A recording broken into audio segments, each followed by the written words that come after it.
Hi guys, देखिए हम CTET paper 2 के लिए प्रीवियस ईयर में क्वेश्चन लगा रहे थे।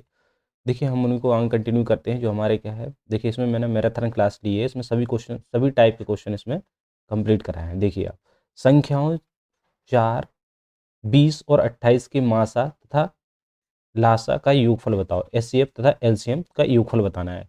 तो हमें पता है कि एलसीएम हम क्या करते हैं, एलसीएम के लिए हम करते हैं कि 4, 20 और 28। ठीक है, इनका हम क्या लेंगे, साथ में लेंगे एलसीएम। तो 2 2 जा 4, 10 और ये कितना हो जाएगा 14। ठीक है, और 2 1 और 5 कितनी बार जाएगा, और 2 7 जा 14। फिर ये किससे कटेगा, 5 से कटेगा, 1 1 और 7। तो क्या आएगा हमारा, तो यहाँ से हमारा एक आ जाएगा 1 1 1 आ जाएगा। तो हमारा एलसीएम हो जाएगा, एलसीएम हो जाएगा 2 × 5 × 7। ठीक है, कितना हो गया, ये हो गया 20 20 और इंटू 7, तो हो जाएगा हमारा 140। 140 हमारा एलसीएम आ गया। अब हम इनका एचसीएफ निकालेंगे। एचसीएम के लिए क्या करना रहेगा हमें, या तो हम अलग अलग निकाल लो या हम यहाँ से फैक्टर निकालेंगे। तो 4 का क्या हो जाएगा, 2 फैक्टर। ऐसे 20 का क्या होगा, 2 × 2 × 5, 5 चौको 20। ऐसे 28 का क्या फैक्टर जाएगा, 7 चौको 28। तो 2 × 2 × 7। तो देखो हमें इसमें सभी में कॉमन देखेंगे हम कि कौन सी चीज़ दोनों में मिल रहा है, इसमें सभी फैक्टर। ठीक है, तो देखो 2 2 2 बार मिल रहा है, एक ये वाला और एक ये वाला। तो हम क्या लिखेंगे, एच सी एफ कितना हो जाएगा हमारा, एच सी एफ हो जाएगा 2 × 2 मतलब 4। तो हम इसको ऐड कर देंगे, तो L C M plus H C F का क्या चाहिए हमें, योग चाहिए। तो योगफल हो जाएगा 140 प्लस 4, तो इक्वल टू हो जाएगा 144। तो इसका करेक्ट आंसर आएगा 144। देखो अगर एस सी एफ हमें अलग अलग निकाल लिया करो, अगर जैसे एक साथ नहीं आ रहा तो इसका 20 का अलग फैक्टर निकालेंगे और इसका 28 का अलग निकालेंगे। तो इनका फिर इस टाइप में लिख के और है ना। ठीक है, नेक्स्ट क्वेश्चन पे आते हैं। देखिए दो वर्गों की भुजाएं क्रमशः क्या क्या है, x सेंटीमीटर है तथा 2x प्लस 1 सेंटीमीटर है। इनके परिमापों का योगफल कितना है, 100 सेंटीमीटर है। उनमें से बड़े वर्ग का क्षेत्रफल क्या होगा। ठीक है, तो देखो दो वर्गों की भुजाएं क्रमशः क्या है, हमें वर्ग की भुजा दी गई है, ये वाली है। तो पहले हमने माना कि पहले वर्ग की भुजा कितनी है, x सेंटीमीटर, और तथा दूसरे वर्ग की भुजा है हमारी 2x प्लस 1। ठीक है, उनके परिमापों का योगफल, तो परिमाप क्या हो जाएंगे इनके, हमें पता है कि वर्ग की चारों भुजाएं बराबर होती हैं, समान होती हैं। तो हमारा क्या परिमाप क्या होता है, 4a होता है। तो इसका इसका परिमाप और दूसरे वाले वर्ग का परिमाप का योग कितना है, 100 सेंटीमीटर है। ठीक है, यदि हम इसमें से 4 कॉमन लेंगे तो हो जाएगा a1 प्लस a2, इधर कितना हो जाएगा 100। तो हो जाएगा ये हमारा a1 प्लस a2 बराबर हो जाएगा 100/4। कितना आएगा ये 25। तो हमें पता है कि a1 प्लस a2 का मान कितना आ गया, 25। क्लियर है।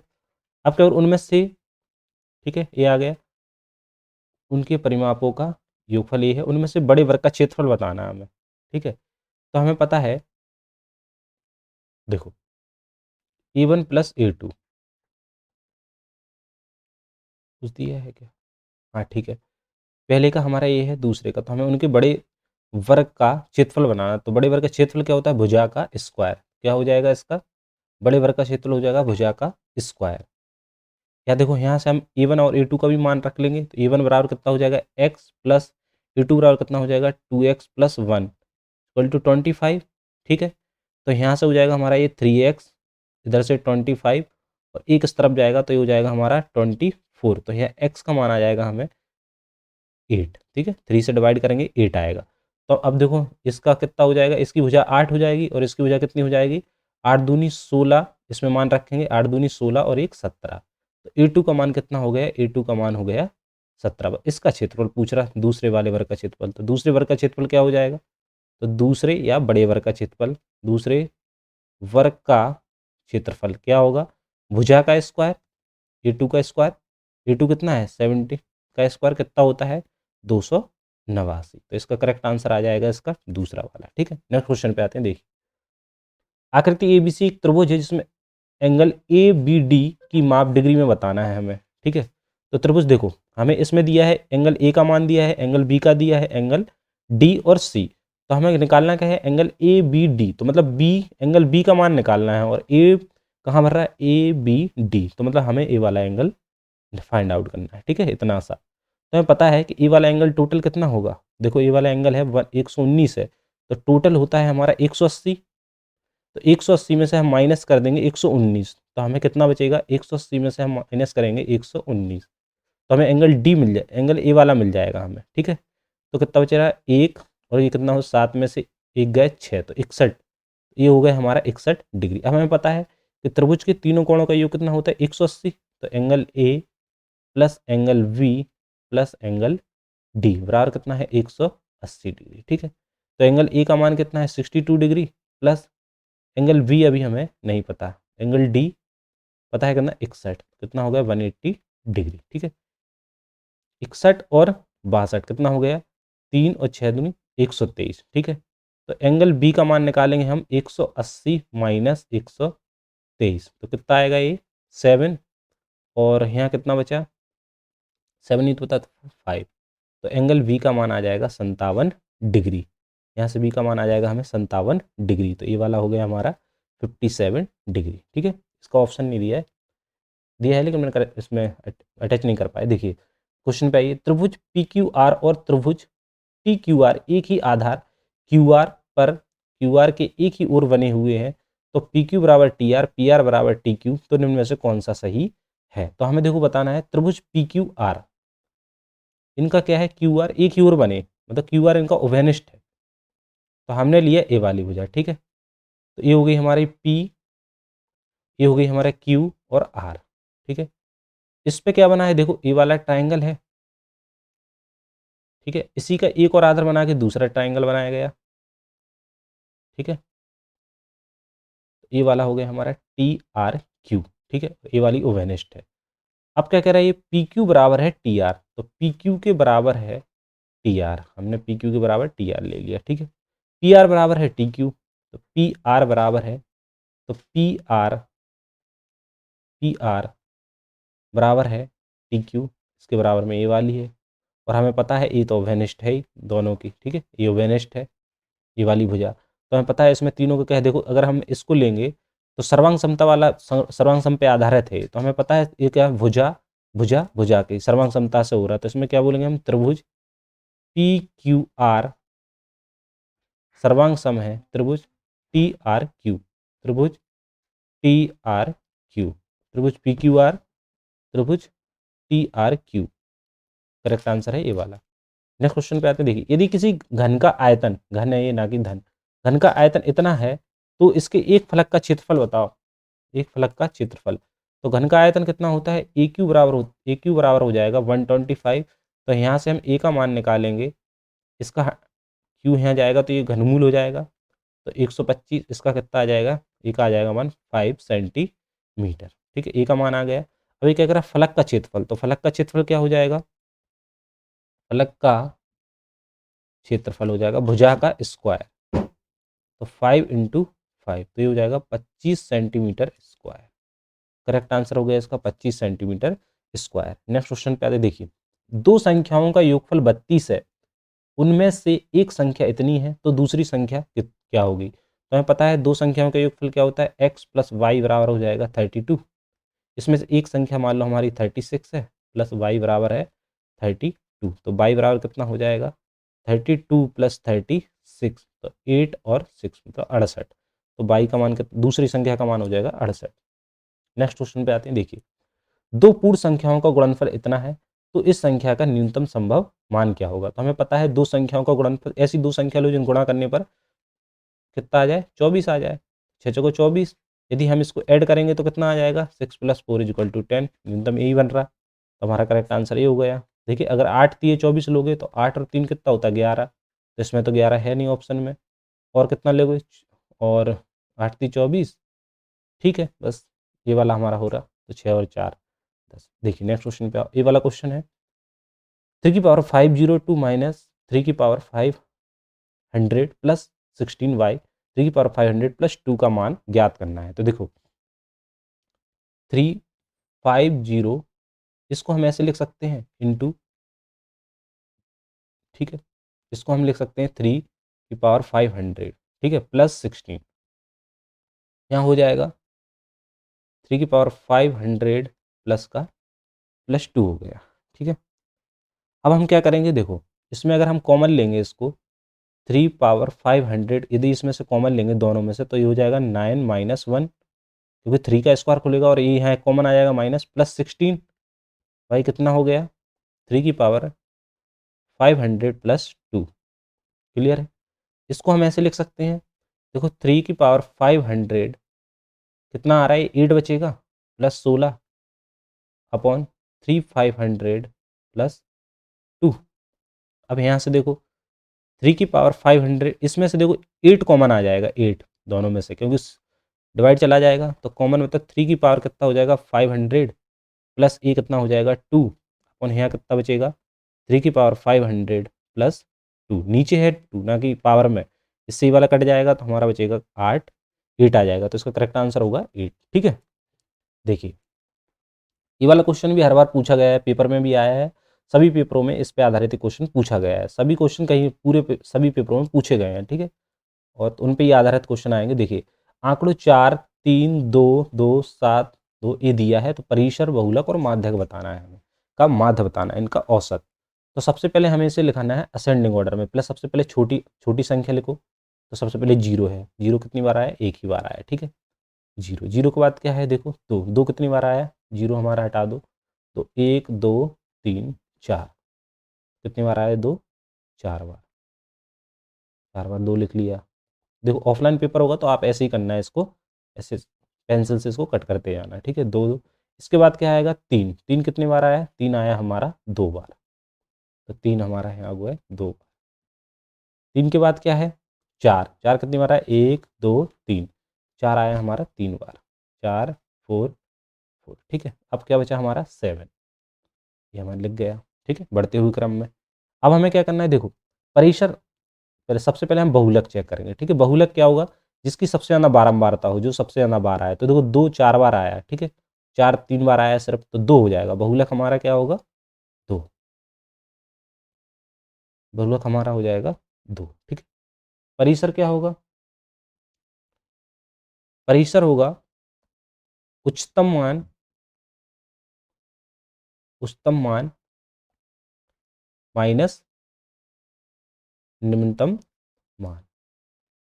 जो सबसे बड़ी संख्या है, सबसे बड़ा अंक है 7, सबसे छोटा अंक है 0, तो कितना हो जाएगा इसका परिसर, 7। ठीक है, बहुलक हो गया, परिसर होगा। अब हमें माध्यक बताना है।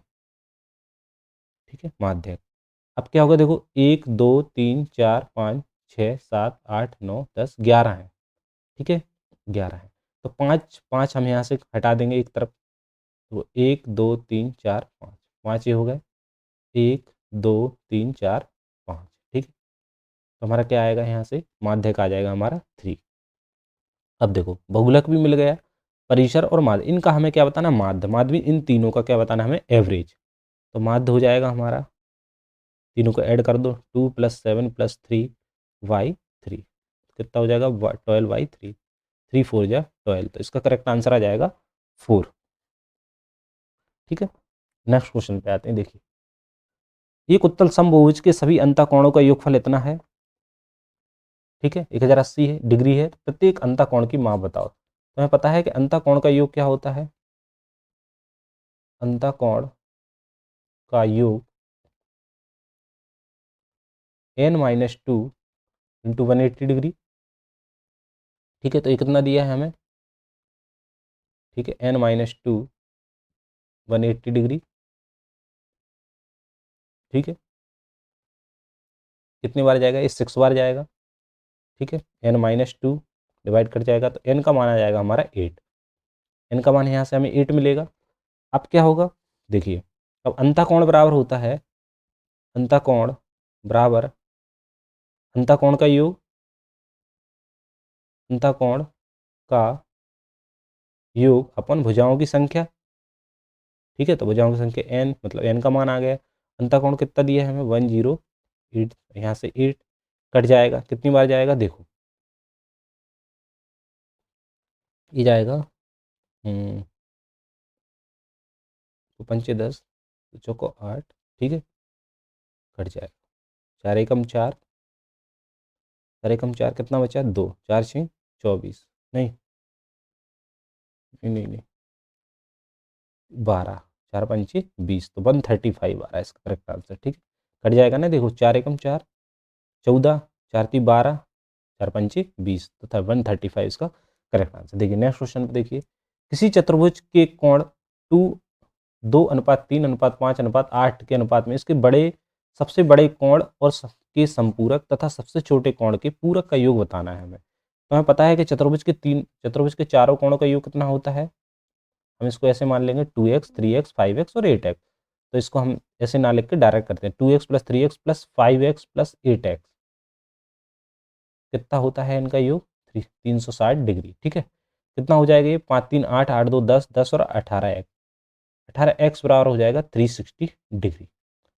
x का मान होगा 18 दूनी 36, 20 डिग्री। ठीक है, तो इसमें सबसे बड़ा कोण तो 8x ये वाला है और सबसे छोटा कोण ये है। तो बड़ा कोण कितना हो जाएगा, बड़ा कोण 8 × 2 20, मतलब 8 दूनी 16, 160। और छोटा कोण कितना हो जाएगा, छोटा कोण होगा 2 × तो ये हो जाएगा हमारा 40 डिग्री। ठीक है, अभी हो रहा बड़े कोण के संपूरक। तो बड़ा कोण का संपूरक, बड़ा कोण का संपूरक 180 माइनस, इसमें से हम बड़ा कोण हटा माइनस कर देंगे 160 डिग्री, कितना आ जाएगा ये 20 डिग्री। ठीक है, छोटे कोण का पूरक, छोटे कोण का पूरक मतलब 90 माइनस छोटे कोण का जो कोण दिया हमें कितना है 40, तो ये कितना आ जाएगा हमारा 50 डिग्री। अब इन दोनों का सम बताना हमें, बड़े कोण के संपूरक और छोटे कोण का संपूरक। जब भी संपूरक पूछे तो 180 में से माइनस कर दोगे, पूरक पूछेगा तो उसे 90 में से माइनस कर दो, क्योंकि दोनों कोण यदि दो संपूरक होगा उसमें दोनों कोणों का योग 180 होगा और पूरक में दोनों कोणों का योग होगा 50 डिग्री। तो ये हमारा कितना हो जाएगा 50 + 20 डिग्री, तो ये हो जाएगा हमारा 70 डिग्री करेक्ट आंसर। तो 70 डिग्री इसका। ठीक है, नेक्स्ट क्वेश्चन पे आते हैं। देखिए, किसी त्रिभुज का एक कोण 110 डिग्री, तो इनके अन्य दो कोणों के समद्विभाजक के बीच बने कोण की माप बताओ। एक त्रिभुज है, ठीक है, ये मैंने वीडियो में भी और दूसरे जो पहले क्वेश्चन करवाए हैं उनमें किया है ये वाला क्वेश्चन। ठीक है, तो सी ABC, तो इसमें से क्या बोल रहा है, एक कोण हमारा कितना है 110 डिग्री है, इसका समद्विभाजक, इसका समद्विभाजक और इस वाले का समद्विभाजक कहाँ पर काट रहा है, इस पे काटेगा। तो हमें ए वाला एंगल ज्ञात करना है, तो एंगल AOC फाइंड आउट करना है। ठीक है, तो हमें पता है ये वाला हमें,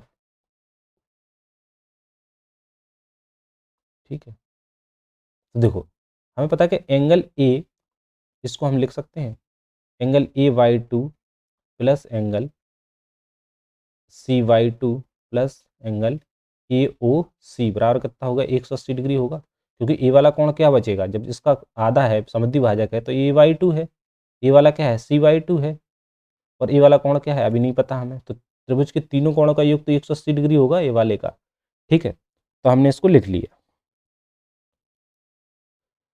ठीक है, तो एंगल AY2, यहाँ से हम कॉमन ले, AY2 इसको ऐसे लिखा रहने दो, इसमें से 1/2 कॉमन ले लो इतने में से, तो angle A plus angle C plus angle AOC बराबर कितना है 180 डिग्री। ठीक है, अब हम इसको लिख सकते हैं एंगल, देखिए एक त्रिभुज के तीनों कोण का योग कितना होगा 180 डिग्री, तो angle A plus angle B plus angle C बराबर कितना होगा 180 डिग्री।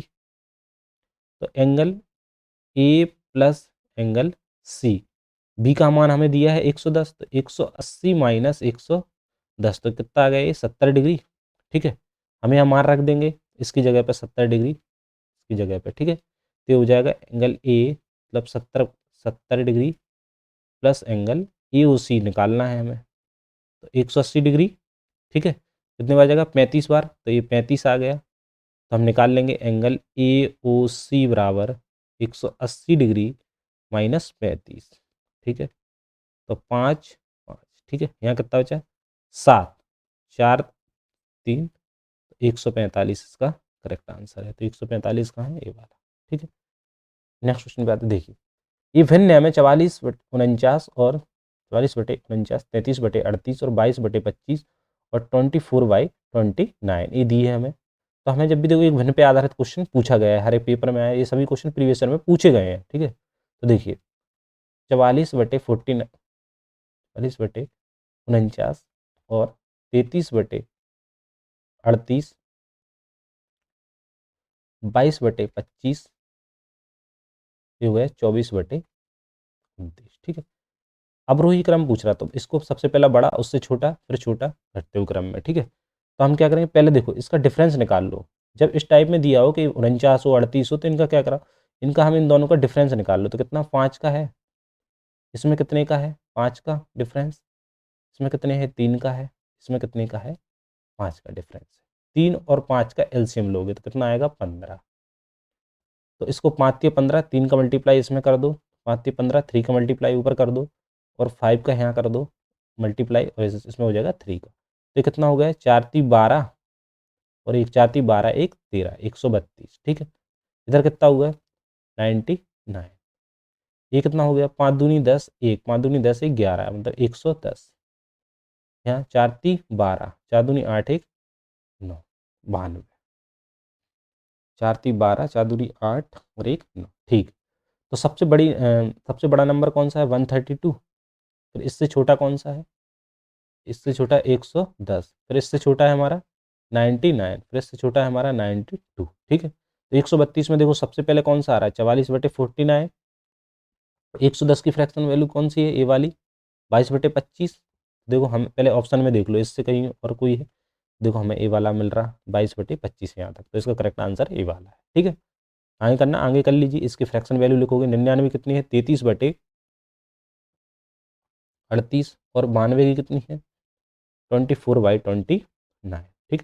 ये वाला हमें फ्रैक्शन पे आधारित क्वेश्चन आएगा पेपर में। देखिए यदि 8 अंकों वाली संख्या इतनी है से 88 से विभाज्य है, तो 3x + y का मान बताना है। देखिए एक डिविजिबिलिटी पर आधारित क्वेश्चन आता है, पेपर में पूछा गया है, लगभग मैक्सिमम क्वेश्चन पेपर में पूछे गए हैं क्वेश्चन। तो देखिए 30x0867y, ठीक है।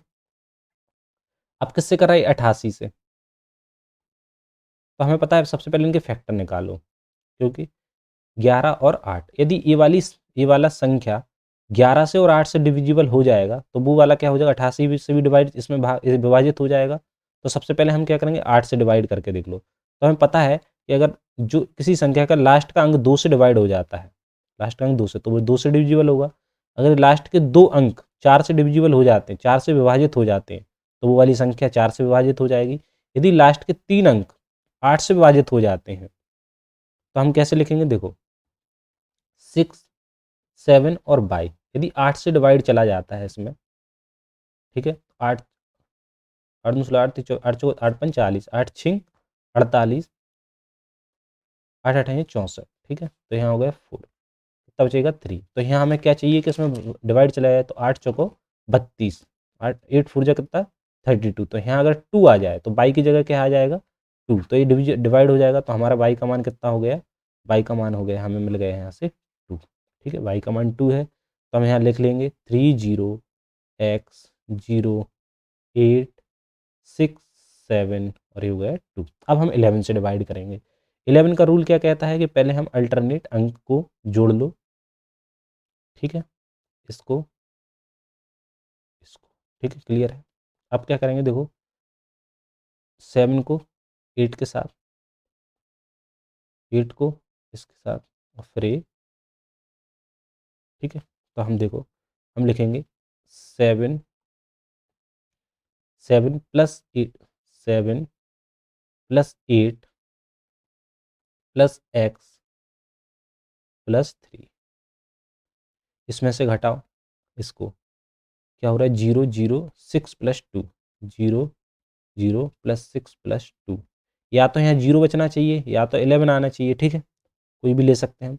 7 3 10, ये हो जाएगा हमारा 18 + x माइनस कितना हो रहा है, 6 2 8, 8 18 में से, यदि देखो यहाँ पर क्या है, 0 या 11, तो हम 11 ले रहे हैं क्योंकि 0 पे यहाँ माइनस में आ जाएगा। तो ए कितना हो जाए, ए बचेगा हमारा 10 + x बराबर कितना हो जाएगा 11। तो x का मान आ जाएगा हमें यहाँ, 11 में से 10 गए तो x का मान आ गया हमें 1। तो हमारा x का मान 1, y का मान 2, तो हम यहाँ रख देंगे इसमें मान।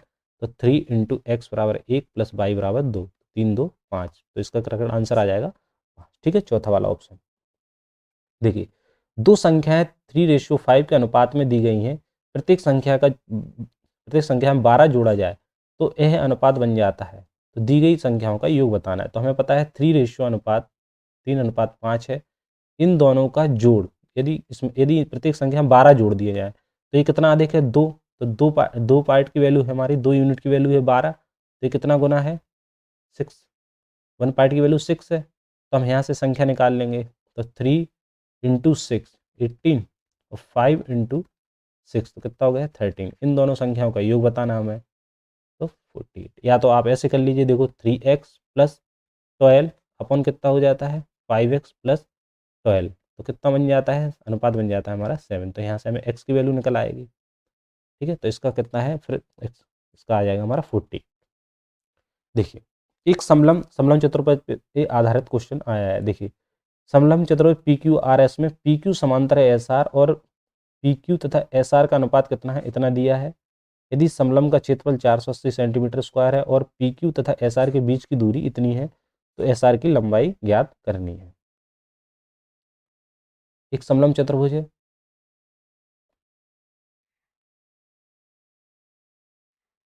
ठीक है, P Q R और S। ठीक है, PQ कितना दिया गया है, PQ और SR का अनुपात। तो PQ का अनुपात हमें इसको 3x मान लेंगे और इसको मानेंगे हम 2x अनुपात। ठीक है, यदि समलम का क्षेत्रफल और इसके बीच की दूरी, तो बीच की दूरी हमें पता है, इसकी बीच की दूरी कितनी है 12 से। ठीक है, 12। तो हमें एरिया दिया है। तो समलम चतुर्भुज का क्षेत्रफल क्या होता है, समलम चतुर्भुज का क्षेत्रफल होता है 1/2 समांतर भुजाओं का योग इंटू उनके बीच की दूरी। तो 1/2 समांतर भुजाओं का योग कितना है 3x + 2x, बीच की दूरी कितनी है 12, 2 6 12, तो ये कितना हो जाए, और हमें क्षेत्रफल हमें दिया है कितना है ये। ठीक है, तो यहाँ से हमें देखो 3x + 3x 2x कितना हो जाएगा 5x × 6 कितना हो जाएगा ये 30x, ये हो जाएगा 480, 0 से 0 कट गया, फिर 3 से काटो, 3 एकम 3, तो x का मान आ जाएगा यहाँ हमारा 16। ठीक है, x का मान 16 आ गया। तो यहाँ से हम PQ की लंबाई निकाल लेंगे। तो 3 × x मतलब 16, 16 दूनी 32, 16 3 48, और यहाँ से इस SR का लंबाई निकालेंगे तो 2 × 16 तो कितना आ गया 32। तो पूछा किसकी हमें, SR की, तो SR कितना हो गया 32। 32 कहीं दिख रहा है ऑप्शन में, करेक्ट आंसर है। नेक्स्ट क्वेश्चन पे आते हैं। देखिए, साइड सर्वांग समता नियम द्वारा त्रिभुज ABC सर्वांग सम है त्रिभुज PRQ के सिद्ध करना है हमें। AB = PR और BC = QR के अतिरिक्त हमें दर्शाना। देखो, सर्वांग समता पे आधारित क्वेश्चन पेपर में आया है, सभी पेपरों में पूछे गए हैं क्वेश्चन। देखिए, त्रिभुज ABC सर्वांग सम है, त्रिभुज ABC में है त्रिभुज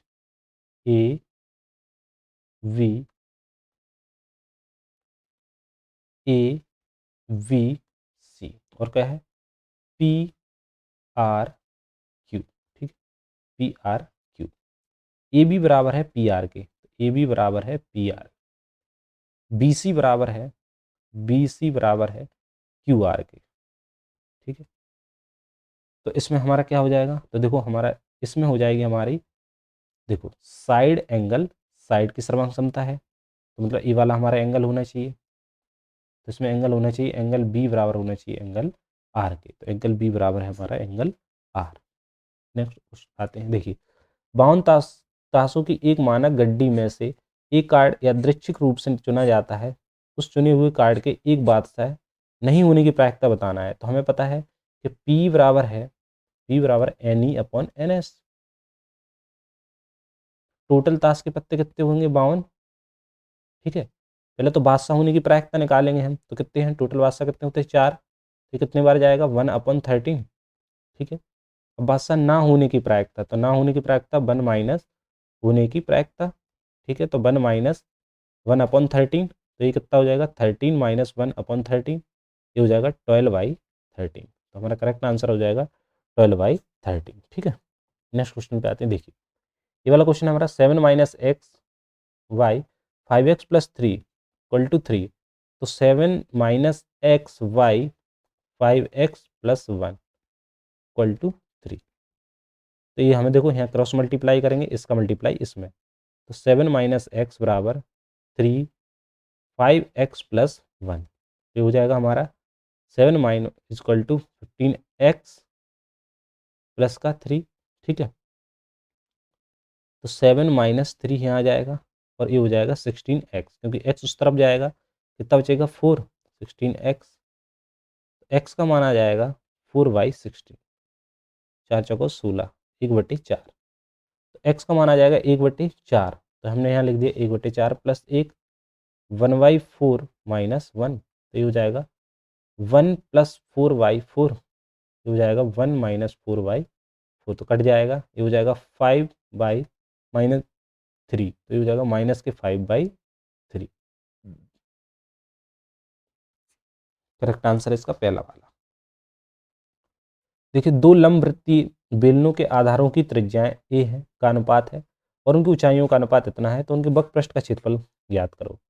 सबसे पहले देखो बेलन पे आधारित क्वेश्चन आया है पेपर में, बार बार आया, ये सभी पेपर में आए हैं क्वेश्चन पे आधारित, तो मैंने उन्हीं क्वेश्चन को लिया है, तो आप इनको एक बार जरूर देख के जाइएगा।